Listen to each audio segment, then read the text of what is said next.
दबा दो। इसको दफनाने की ज़रूरत नहीं है, एजाज़ की ज़रूरत नहीं, प्रोटोकॉल की ज़रूरत नहीं। आज ये मस्जिद में या जनाजगाह में कौन सी चीज़ पढ़वाने आया? नमाज जनाजा। सारी ज़िंदगी जिनके आकर के कभी मिला नहीं, सलाम लिया नहीं, अलैक सलैक हुई नहीं, आज ये उन्हीं से आया है और मौलवी साहब से कह रहा है कि जनाजा पढ़ा दीजिए। गैरतमंद उलमा को मैंने देखा है। आइए हासिलपुर चलिए, उसके माँ बाद पिछले इलाकों में चलिए, साथ पट्टी पे जो चिश्तियां की तरफ चलती है साथ वाले गांव में चलिए। मौलवी साहब का ऐलान था कि जिसने नमाज जिंदगी में नहीं पढ़नी मैंने उसका जनाजा नहीं पढ़ाना। जो आम दिनों में, खुशियों में, फजर में, जोहर में, मगरब में, इशा में, जुमे में, ईद में मुझे नजर नहीं आता, मैं उसको जनाजे में कैसे बर्दाश्त करूं? रब का करना ऐसा हुआ, पहली फौतगी हुई तो नंबरदार साहब का बेटा फौत हुआ। मौलवी साहब का यही फैसला था। ये फैसला मोड़ खुंडा में भी एक मौलवी साहब ने लिया जी, फिरोज वटुआ वाला भी, और भी कई जगह हैं कि जनाजा नहीं पढ़ाना। नंबरदार ने अपनी सख्ती वाली जुबान बोली और एक जनाजा मैंने जिंदगी में ऐसा पढ़ाया है, देखा है कि जिसको पूरी जमाते बरेलविया का एक भी आलम जनाजा पढ़ाने को तैयार नहीं था। हम डट जाते हैं जब जाती जरूरतें होती हैं। जनाजा नहीं पढ़ाना।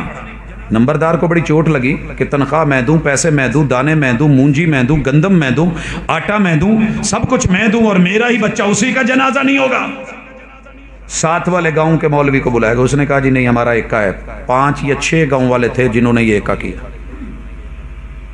बात दूर तक फैल गई, मौलवी के बच्चे का जनाजा कोई नहीं पढ़ा रहा। उसने कहा मौलवी जी फारग कर दूंगा। कहा जनाब आपकी मेहरबानी, आप कर दे, मुझे इस रिज़्क़ की जरूरत नहीं है कि जो इस तरीके से लिया जाए। उसने मौलवी साहब को फिर अलग से बुलाया और कहने लगा मौलवी साहब मसला क्या है? कहा वही जो आज तक सुनाता रहा और आपके कान पे जूं नहीं रेंगी कि जो रब का नहीं वो सब का नहीं, जो आम दिनों में नमाजी नहीं, हम उसके ऊपर ठेका तो नहीं उठाया कि हम भी पढ़ें। कहा अल्लाह के लिए किसी ना किसी तरीके से इसका पढ़ा दो, मैं आगे बंदोबस्त करता हूं। कहने लगे जी मैं तो नहीं पढ़ाना, बाहरों को लाओ। किराए के एक मौलाना साहब लाए गए, उन्होंने जनाजा पढ़ाया, दफना दिया गया। नंबरदार साहब ने ऐलान कर दिया कि कोई भी बंदा जो नमाज के वक्त मुझे कारोबार में, घर में, दाएं बाएं बैठा नजर आ गया, मस्जिद में नजर ना आया, कल को हमने उसका जनाजा नहीं पढ़ाना और फिर उसकी खैर नहीं। पूरी पट्टी नमाजी बनी। हजरात ओडा वाला, अगर आज भी आप उसकी मिसाल जानते और समझते हैं तो ऐसे नहीं है कि कोई टीवी नहीं है, आज तक वहां शराब नहीं है, वहां पे सिगरेट नहीं है, दुकानों पे बिकती नहीं है। हजरात जब हमारे बड़े, जब हमारे वडेरे, जब हमारे असलाफ, जब सारे मसलक, जब सारे खानदान, जब उनके मियाँ, जब उनके बुजुर्ग, जब वालिदैन इस बात की फिक्र करते थे तो हर बच्चा, हर नौजवान, हर मर्द, हर औरत नमाजी था। जब से हमने ढीले दिए ना, चलो कोई गल नहीं, बच्चे ने बड़े होके पढ़ लेंगे, अच्छा कोई बात नहीं, हो जाएगा, ठीक है, फिर क्या हुआ हजरात? फिर उस वक़्त से ये ढीले मिली हैं और ये मसाइल बने हैं। आइए यहाँ तलक मैं दुनिया में रोकूं, थोड़ा सा ब्रेक लगाने लगा हूँ। फतवे आपने सारे सुन लिए, ये तो दुनिया में अशर है।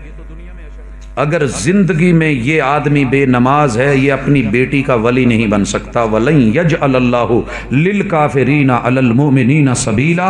इस बेनमाज को काफिर अल्लाह के महबूब ने कहा है, मुशरिक खुद अल्लाह ने कहा है, मुर्तद सहाबा ने कहा है। और इसको जेल बंद करने के लिए इमाम आजम इमाम अबू हनीफा रहमहुल्लाह, जिनको दुनिया ये लक़ब देती है, उन्होंने बोला है।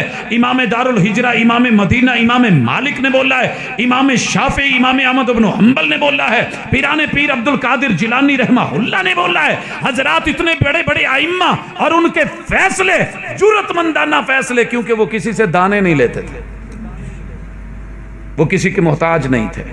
अपनी किताबों में लिख के बयान कर गए, कहा कि अगर ये नमाज नहीं पढ़ता, इसकी बेटियां जवान हैं, ये वली बन करके उनका रिश्ता नहीं कर सकता, ये अपनी बीवी का शौहर नहीं रह सकता, ये उससे औलाद नहीं ले सकता, औलाद हरामी होगी। बस निकी निकी गल तो अपने बच्चों को कही जावे राम दिया, बाप कह रहा होता है, मां कह रही होती है, कभी रब के कहने पे भी माने। अच्छा छोटी